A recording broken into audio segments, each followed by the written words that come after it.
Hi friends, AB academy पर आप सभी का स्वागत है। तो आज हम जिस पर बात करने वाले बहुत ही इंटरेस्टिंग चैप्टर है और आपके लिए बहुत ही एग्जाम के लिए लाभदायक होने वाला है। और हम आपको बता दें, अगर आप मेरे चैनल पर नए आए हो तो मेरे चैनल को सब्सक्राइब जरूर कीजिएगा, क्योंकि आपको हम बताएं इसलिए सब्सक्राइब कीजिएगा कि आपको इस चैनल पर यानी इस एकेडमी के माध्यम से आपको हर एक सब्जेक्ट की तैयारी कराई जाएगी। जैसा कि आपको पता है कि पिछले दिनों से इस चैनल पर कुछ काम नहीं हो रहा था, कुछ प्रॉब्लमें थी, इस वजह से इस चैनल पर काफी दिनों से कोई वीडियो अपलोड नहीं हो रही थी। लेकिन अब ऐसा नहीं होगा, कंटिन्यू वीडियो अपलोड होगी यहाँ पर और आपको हर एक सब्जेक्ट की बेहतरीन से तैयारी कराई जाएगी। और आपको मैं वादा करता हूं, यानी आपको भरोसा दिला सकता हूं कि अपने सब्जेक्ट में, यानी यहाँ पर जो भी टीचर आपको पढ़ाएगा अपने सब्जेक्ट में फुल गारंटी लेगा कि आपको 90% मार्क्स हर एक सब्जेक्ट में प्राप्त कराए। तो आइए, जो मेरा चैप्टर है वो फिजिक्स का है, 12th क्लास, यानी जो चैप्टर का नाम है प्रकाश का परावर्तन, गोली दर्पण तथा प्रकाश का अपवर्तन। और मैं आपको बता दूं, मैं आपको एमसीक्यू क्वेश्चन भी कराऊंगा, बहुत ही इंपॉर्टेंट जो होंगे वो क्वेश्चन भी आपको करवाऊंगा। और कुछ दिनों बाद मैं आपको अनसॉल्व पेपर सॉल्व करवाने वाला हूं। अब तो आज मेरा चैप्टर क्या है, प्रकाश का परावर्तन और गोली दर्पण तथा प्रकाश का अपवर्तन। अगर आप मेरे चैनल पर नए आए हो तो मेरे चैनल को सब्सक्राइब कीजिए और मेरी वीडियो अच्छी लगे तो मेरी वीडियो को लाइक करें और अपने फ्रेंडों के साथ शेयर करें। तो आइए हम देखते हैं प्रकाश का परावर्तन क्या है। तो उससे पहले हम समझेंगे प्रकाश क्या है, यानी हमको बताएं कि प्रकाश एक क्या है। एक दैनिक जीवन में, यानी जो हमारे दैनिक जीवन में प्रकाश को हम क्या कहते हैं, वो एक ऊर्जा है। यानी प्रकाश को हम किस प्रकार से यूज कर सकते हैं, वो क्या है, एक ऊर्जा है। यानी वो हमको, यानी आंख, जो हमारी आंख है वो देखने का मतलब जो रोशनी जो हमको मिलती है, अगर प्रकाश ना हो तो हमारी आंख क्या देख सकती है, नहीं देख सकती। तो कुल मिला के ये कह सकते हैं प्रकाश एक प्रकार की क्या है, ऊर्जा है, जिसका ज्ञान हमें अपनी आंख दृष्टि संवेदना से होता है। मतलब प्रकाश ये तो नहीं कि महसूस कर सकते हैं कि हमको बॉडी प्रकाश लग रहा है, नहीं। तो मतलब प्रकाश क्या है, एक प्रकार की ऊर्जा है जिसका ज्ञान हमें अपनी आंख दृष्टि संवेदना से होता है। तो यहां पर अब डालते हैं प्रकाश, क्या हेडिंग डालेंगे, प्रकाश। तो हेडिंग डालेंगे हम प्रकाश यानी लाइट। जो मेरे आज का डेफिनेशन है वो क्या है, लाइट यानी प्रकाश। तो हमने क्या बताया, प्रकाश एक प्रकार की क्या है, ऊर्जा है, जिसका ज्ञान हमें अपनी आंख दृष्टि संवेदना से होता है। उसे क्या कहते हैं, उसे प्रकाश कहते हैं। इसकी डेफिनेशन लिखते हैं। इसकी डेफिनेशन क्या है कि प्रकाश एक प्रकार की क्या है, ऊर्जा है। तो यहां पर लिखते हैं कि प्रकाश क्या है, प्रकाश एक प्रकार की ऊर्जा है,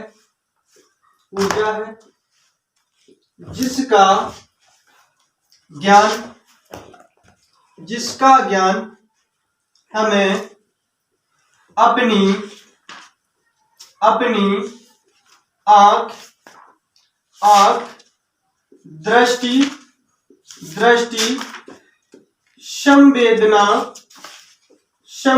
आंख दृष्टि संवेदना से होता है। उसे क्या कहते हैं, उसे प्रकाश कहते हैं। उसे क्या कहते हैं, प्रकाश कहते हैं। यानी यहां पर हम क्या देख रहे हैं, प्रकाश क्या है, यानी प्रकाश एक प्रकार की ऊर्जा है जिसका ज्ञान हमें अपनी आंख दृष्टि संवेदना से होता है। तो ये मेरी होगी क्या, प्रकाश की डेफिनेशन। अगर यहां पर बात की जाए कि प्रकाश का तरंग दैर्ध्य कितना होता है, क्या प्रकाश का तरंग दैर्ध्य, तो प्रकाश का पॉइंट बना के लिख सकते हो आप कि प्रकाश का तरंग दैर्ध्य होता है 3900 एंगस्ट्रॉम से लेकर 7800 एंगस्ट्रॉम तक। 3900 एंगस्ट्रॉम से लेकर 7800 एंगस्ट्रॉम। और एक एंगस्ट्रॉम में कितने होते हैं, 10 की पावर -10 मीटर। यानी एक एंगस्ट्रॉम बराबर होता है 10 की पावर माइनस 10 मीटर। एक एंगस्ट्रॉम बराबर कितना होता है? 10 की पावर माइनस के 10 मीटर। और प्रकाश क्या है? प्रकाश एक सीधी रेखा में चलता है, यानी प्रकाश कभी टेढ़ा मेढ़ा नहीं भागता। क्या करता है? सीधी रेखा 3900 एंगस्ट्रॉम से लेकर 7800 एंगस्ट्रॉम तक होता है। और एक एंगस्ट्रॉम बराबर होता है 10 की पावर माइनस के 10 मीटर। तो यहाँ पर ये आपको क्लियर पॉइंट में समझ में आ गया होगा, आशा करते हैं अच्छी तरीके से। अभी आपको मैंने कुछ देर पहले बताया है कि आप मेरे चैनल पर लगातार बने रहिएगा, यानी यहाँ पर जो भी सब्जेक्ट पढ़ाया जाएगा, यानी जो भी टीचर अपना सब्जेक्ट पढ़ाएगा वो अपने सब्जेक्ट की फुल गारंटी लेगा। यानी आपको कोशिश कराएंगे आपको कि 100 में से 90% मार्क्स आपके सब्जेक्ट में प्राप्त हों। और कुछ दिनों में आपको अनसॉल्व पेपर भी सॉल्व करवाएंगे और एमसीक्यू क्वेश्चन भी सॉल्व कराए जाएंगे। और जैसा कि पता है कि आपको मालूम तो होगा ही, जो हमारे प्रिय सर हैं ब्रजेश सर आपको मैथ पढ़ाते हैं।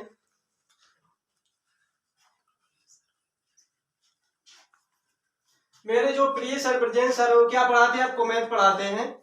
जो भी क्या नाम आप जानते माने जाने टीचर हैं। और जो क्या नाम दुर्गेश सर हैं वो आपको इंग्लिश पढ़ाएंगे, जैसा आपको पता है। तो वही तो हम आपको बताना चाहते हैं। अगर आप मेरे चैनल पर रियल में नए आए हो तो मेरे चैनल को जरूर सब्सक्राइब करें, क्योंकि आपको अच्छी से अच्छी अगर तैयारी करनी है, मैं आपको इस बात का भरोसा दिला सकता हूं। अब भरोसे से ज्यादा कुछ है नहीं ना, तो आपको मैं भरोसा ही दिला सकता हूं कि आपको अगर जो भी टीचर पढ़ाएगा यहाँ पे आके, वो आपको कोशिश करेगा आपके जो भी सब्जेक्ट है उसमें 100 में से 90% आपके मार्क्स आए। तो आशा करते हैं इतना पॉइंट आपको क्लियर हो गया। इसके आगे का पॉइंट क्लियर करते हैं। यानी यहाँ पर एक एंगस्ट्रॉम बराबर कितना होता है? 10 की पावर माइनस के 10 मीटर होता है। अब यहाँ पर बात करते हैं जो प्रकाश है, प्रकाश की जो चाल है वो सबसे ज्यादा कहां पर होती है? सबसे ज्यादा निर्वात में होती है। और सबसे कम कहां होती है? ग्रे नाइट में होती है। सबसे कम होती है ग्रे नाइट में होती है। और निर्वात में कितनी होती है? यानी 3 गुणे 10 की पावर 8 मीटर प्रति सेकंड। कहां पर? निर्वात में। यानी यहां पर जो प्रकाश की चाल, क्या समझते हैं कि प्रकाश की चाल, यहां पर देखो, यहां पर देखिए प्रकाश की चाल, यानी प्रकाश की चाल, यानी यहां पर पॉइंट भी आप लिख सकते हो कि सबसे अधिक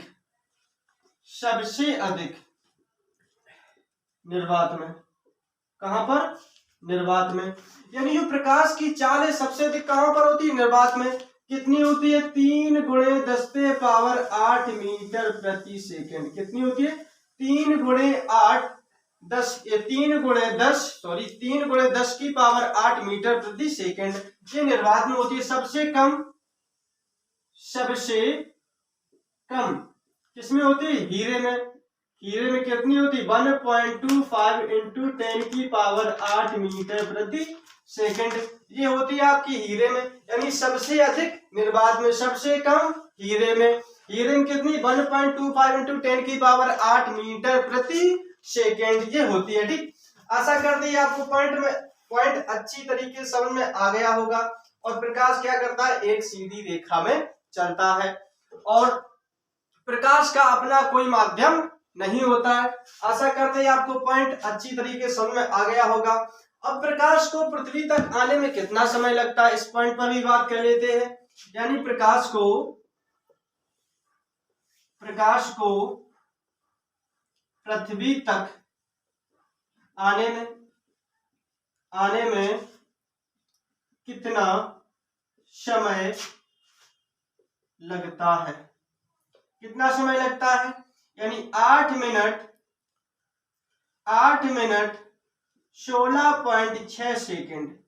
कितना समय लगता है? यानी प्रकाश को पृथ्वी तक आने में, यानी जो प्रकाश है वो पृथ्वी तक आने में कितना समय लेता है? 8 मिनट 16.6 सेकंड, लगभग में कह सकते हैं 0.6 सेकंड। ठीक है, ये आपको यानी प्रकाश इतना टाइम लेता है पृथ्वी तक आने में। तो ये मेरा कुछ प्रकाश के बारे में जानकारी थी। आगे बढ़ते हैं। आगे हेडिंग डालिएगा प्रदीप्त हाँ सॉरी, प्रादीप्त किरणें हेडिंग डालिएगा कि प्रादीप्त किरणें किसे कहते हैं।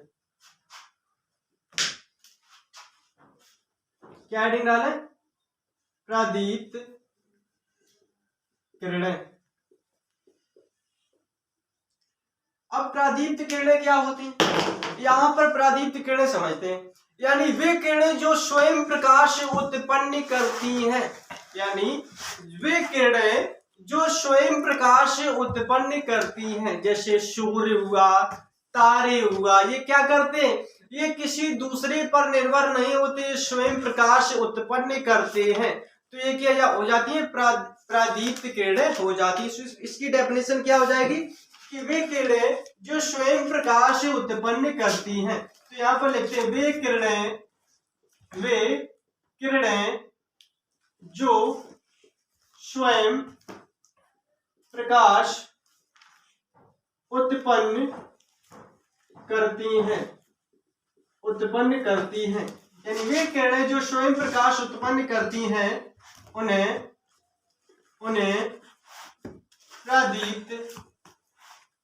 प्रादीप्त किरणें कहते हैं। क्या कहते हैं? प्रादीप्त किरणें कहते हैं। जैसे एग्जाम्पल लेते हैं, जैसे सूर्य हुआ, तारे हुए आदि, ये क्या होगी? प्रादीप्त किरण होगी। अगर यहीं पर बात करें अप्रादीप्त किरणें किसे कहते हैं? अप्रादीप्त किरणें किसे कहते हैं? तो अप्रादीप्त किरणें क्या होती हैं? वे किरणें जो स्वयं प्रकाश उत्पन्न नहीं करती हैं, यानी वे किरणें जो स्वयं प्रकाश उत्पन्न नहीं करती हैं, जैसे चंद्रमा। अब चंद्रमा किस पर निर्भर है? चंद्रमा सूर्य पर निर्भर है, यानी सूर्य जब चमकेगा तभी चंद्रमा चमकेगा, यानी चंद्रमा किस पर निर्भर हो गया? सूर्य पर निर्भर हो गया। तो इसीलिए वे किरणें जो स्वयं प्रकाश उत्पन्न नहीं करती, जैसे बल्ब किस पर, यानी विद्युत ऊर्जा पर निर्भर हो गया। तो यहां पर हेडिंग डालते हैं क्या? अप्रादीप्त किरणें। हेडिंग क्या डालते हैं? अप्रादीप्त किरणें। हेडिंग डालिएगा अप्रादीप्त किरणें। अप्रादीप्त किरणें। अब इसे क्या कहते हैं कि वे किरणें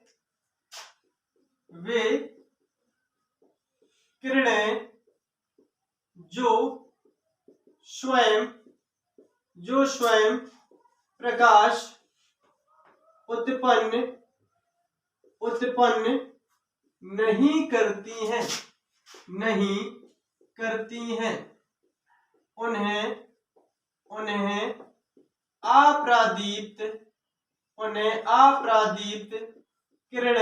नहीं करती हैं, उन्हें अप्रादीप्त किरणें कहते हैं। यानी वे किरणें जो स्वयं प्रकाश उत्पन्न नहीं करती हैं। एग्जाम्पल चंद्रमा, बल्ब आदि। तो ये क्या होगी? अप्रादीप्त किरणें होगी। आशा करते हैं आपको पॉइंट अच्छी तरीके से समझ में आ गया होगा। इसके नेक्स्ट पॉइंट पर बात करते हैं।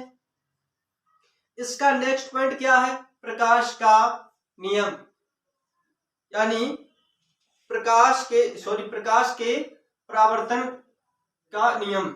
प्रकाश के परावर्तन का नियम। हेडिंग क्या डालिए? प्रकाश के परावर्तन का नियम। तो हेडिंग डालते हैं क्या?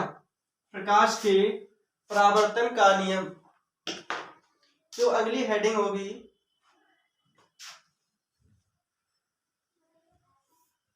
प्रकाश के परावर्तन का नियम, यानी प्रकाश के परावर्तन का नियम। हेडिंग डालिएगा। तो यहां पर समझते हैं कि प्रकाश का परावर्तन के नियम क्या होते हैं। यहां पर समझो प्रकाश का परावर्तन। पहले हम बात करेंगे किस पर? पहले बात करेंगे प्रकाश का परावर्तन, उसके बाद में बात करेंगे उसके नियम पर। तो पहले हम बात करते हैं उसके परावर्तन पर। तो यहाँ पर पहले समझते हैं उसका परावर्तन क्या होता है। यानी यहाँ पर एक क्या है? एक कोई दर्पण है, एक क्या है, कोई दर्पण।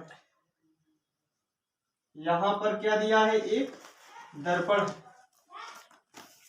दर्पण, अब इस दर्पण पर कोई प्रकाश की किरण आती है और आने के बाद उसी माध्यम में वापस चली जाती है। यानी जो किरण आती है उसका नाम होता है आपतित किरण। क्या होता है ना, आपतित किरण। और जो किरण जाती है उसका नाम होता है परावर्तित किरण। क्या होती है, परावर्तित किरण। और बीच में क्या होता है, बीच में होता है अभिलंब। क्या होता है, अभिलंब। यानी ये कोण होता है आई, ये कोण होता है आर। ठीक, तो ये कुछ होती प्रोसेस, इसको कहते हैं क्या, यानी ये होगी आपतित किरण और वो होगी परावर्तित किरण। यानी ये होता है आपतन कोण, ये होता है परावर्तन कोण। ये क्या होता है, ये होता है आपतन, इसको बोलते हैं आपतन कोण। क्या बोलते हैं, आपतन कोण। इसको बोलते हैं परावर्तन कोण। क्या बोलते हैं, परावर्तन कोण। यानी ये आपतित किरण, ये परावर्तित किरण, ये हो गया अभिलंब, ये कोण आई, ये कोण आर, इसको बोलते हैं आपतन कोण, इसको परावर्तन कोण। अब यहां पर बात समझते हैं। तो यहां पर पहले प्रकाश का अपवर्तन समझते हैं। तो यहां पर हेडिंग जो डली, प्रकाश के परावर्तन का नियम। तो नियम पर बात नहीं करते, अभी किस पर बात करें, हम बात कर रहे हैं प्रकाश का परावर्तन पर ओनली। प्रकाश का परावर्तन, अभी हम ओनली बात करेंगे प्रकाश का परावर्तन। इसके बाद में जो अगला नेक्स्ट टॉपिक होगा, यानी नेक्स्ट टॉपिक उसमें बात करेंगे उसके नियम पर। यहां पर हमने क्या देखा, एक कोई सिंपल दर्पण है, उस दर्पण पर एक प्रकाश की किरण आती है और वो उस दर्पण से टकराने के बाद जो उसका अधिकांश भाग होता है वो उसी दिशा में वापस लौट रहा है, यानी परावर्तन, रिफ्लेक्शन हो रहा है। तो इस घटना को क्या कहते हैं, इस घटना कहते हैं प्रकाश का परावर्तन। क्या कहते हैं इस घटना को, इस घटना कहते हैं प्रकाश का परावर्तन। तो इसको चाहो तो बाद में भी लिख सकते हो। तो यहां पर क्या लिखेंगे,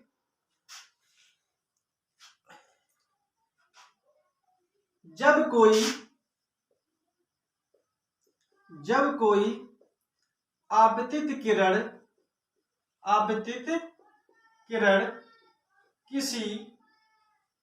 किसी दर्पण पर, यानी जब कोई आपतित किरण किसी दर्पण पर टकराने के बाद अधिकांश भाग उसी दिशा में परावर्तित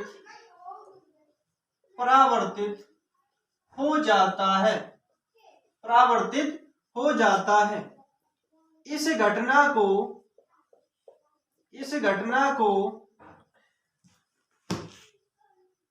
घटना को प्रकाश का परावर्तन कहते हैं। क्या कहते हैं, प्रकाश का परावर्तन कहते हैं।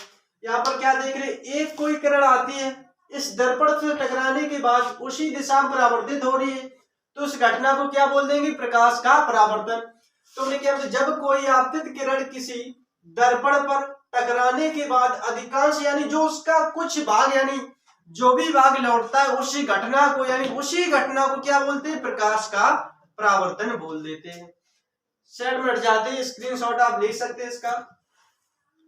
जो इसका नेक्स्ट टॉपिक होगा प्रकाश का, सॉरी इसके नियम पर बात करेंगे। आशा करते हैं आपको पॉइंट क्लियर हो गया होगा। अब बात करते हैं इसके नियम, यानी परावर्तन के नियम। हेडिंग क्या डालो, परावर्तन के नियम। हेडिंग क्या डालते हैं, परावर्तन के नियम। अब यहां पर हमने क्या देखा, जो उसकी यानी परावर्तन था हमने वो अच्छी तरीके से डीपली से हर एक पॉइंट से क्लियर किया कि कोई किरण आती है, दर्पण से टकराती है और टकराने के बाद उसी मार्ग में, यानी उसी दिशा में वापस लौट जाती है। अब यहाँ पर क्या इसके नियम पर बात करके इसके दो नियम होते हैं। कितने नियम होते हैं? दो नियम होते हैं। नंबर 1, पहला नियम क्या कहता है कि आपतन कोण, क्या होगा, ये कौन सी किरण थी? आपतित किरण। आपतित किरण, ये कौन सी किरण थी? आपतित किरण। ये परावर्तित किरण। यानी यहां पर बोलेंगे कि आपतित किरण और परावर्तित किरण और अभिलंब तीनों एक ही बिंदु पर मिलते हैं। यानी यहां पर क्या देख रहे हैं? बोलेंगे कि आपतित किरण कोमा परावर्तित किरण कोमा अभिलंब तीनों एक ही बिंदु पर मिलते हैं। ये क्या हो गया? प्रथम नियम हो गया। लिखते हैं आपतित किरण कोमा परावर्तित किरण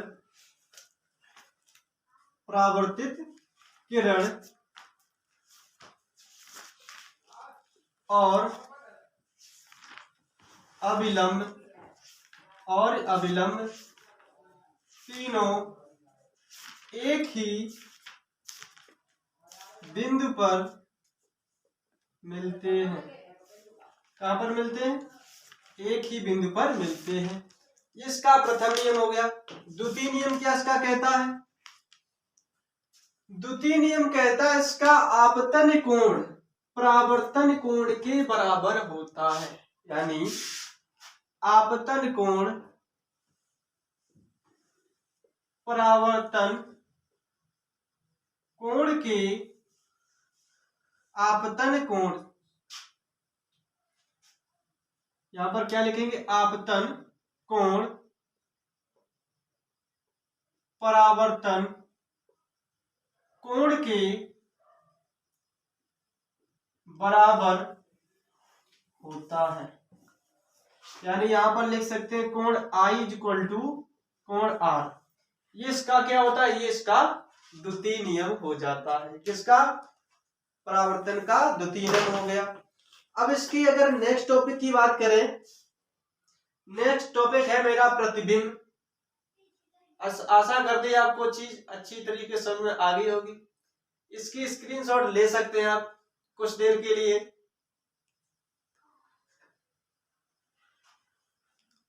आशा करते हैं आपको पॉइंट क्लियर समझ में आ गया होगा। अब हम बात करते हैं किसकी? प्रतिबिंब। अब हेडिंग डालिएगा प्रतिबिंब।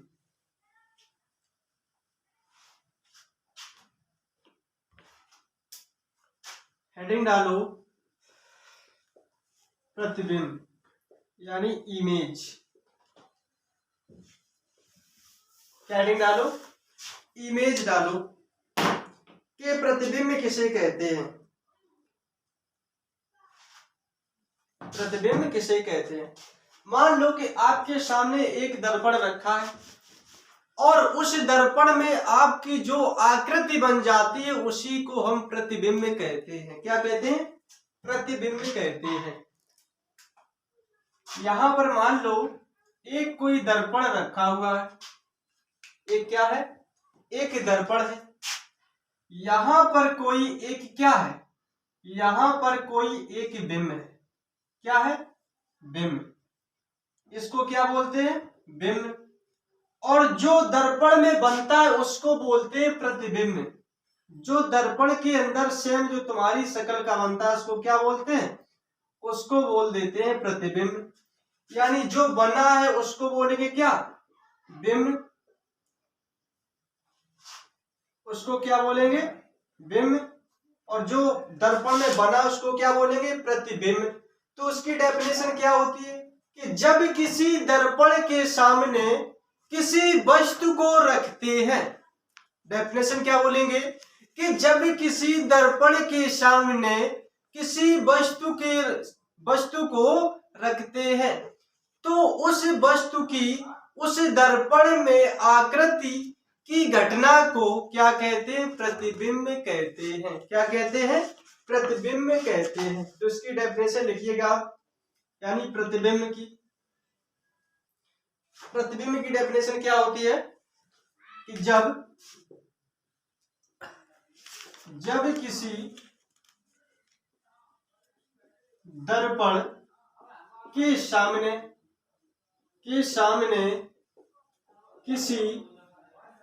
किसी वस्तु को रखते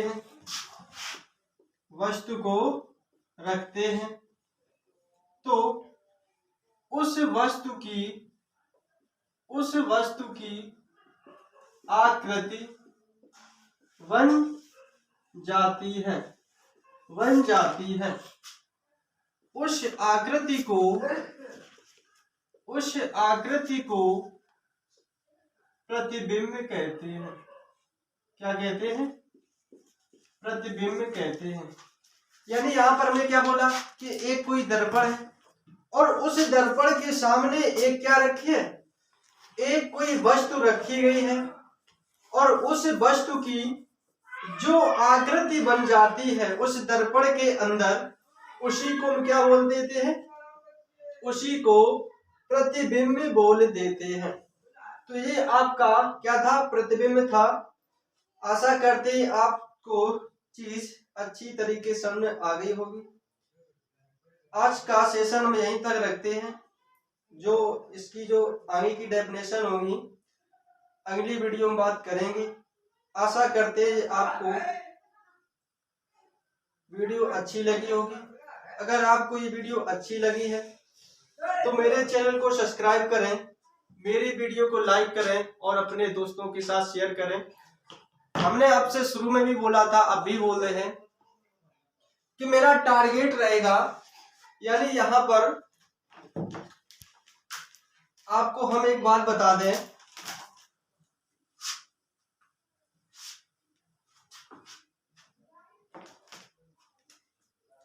आपको मेरी बात पर भरोसा रखना ही पड़ेगा। यानी यहाँ पर हम आपको बात बताएं, यानी यहाँ पर जो भी सब्जेक्ट होगा, यानी ऑल सब्जेक्ट आपको पढ़ाए जाएंगे और जो सब्जेक्ट जो भी टीचर पढ़ाएगा, यानी हम पढ़ाएं या मेरे प्रिय सर ब्रजेंद्र सर पढ़ाएं या प्रिय सर मेरे दुर्गेश सर जी पढ़ाएं, कोई भी सर जी पढ़ाएं, तो टीचर आपको कोशिश करेगा कि आपको 100 में से 90% अपने सब्जेक्ट में मार्क्स दिलाए।